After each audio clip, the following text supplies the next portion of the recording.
నలుపు కదా. నల్లని వస్త్రాలు ధరించి పాదరక్షలు విడిచి నఖకేశ సంస్కారాలు మాని మాలధారణతో దీక్షాబద్ధులై స్వీయ ఉనికిని కోల్పోయి స్వాములుగా పిలువబడతారు. నీవు చెప్పిన కష్టాలన్నీ భక్తితో ఆనందంగా ఆచరిస్తారు. సంతోషమేగా స్వామి? మరో ముఖ్యమైన విషయం, నా చూపు సోకి అనురక్తులైన దంపతులు విరక్తులవుతారు.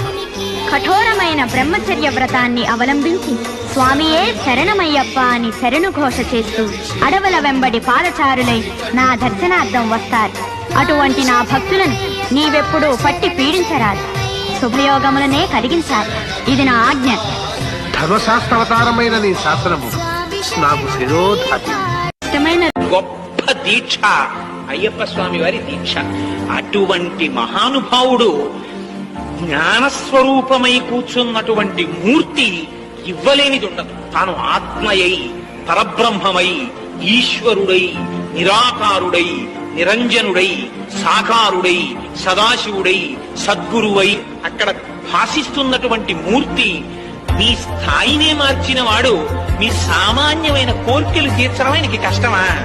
అందుకని అసలు వరదముద్ర అభయముద్ర అంటారు అయ్యప్ప. అంత భక్తి కలిగిన వాణ్ణి సర్వకాలముల యందు ఆయనే కాపాడుకుంటారు. ఎందుకని అనన్యాశ్చింతయంతో మాం ఏ జనాః పర్యుపాసతే తేషాం నిత్యాభియుక్తానాం యోగక్షేమం వహామ్యహం. ఆ భక్తుణ్ణి విన్నంటి అయ్యప్ప స్వామి వారే కాపాడుకుంటారు. అందుకని అటువంటి స్థితికి తీసుకెళ్లగలిగినటువంటి మహోత్కృష్టమైనటువంటి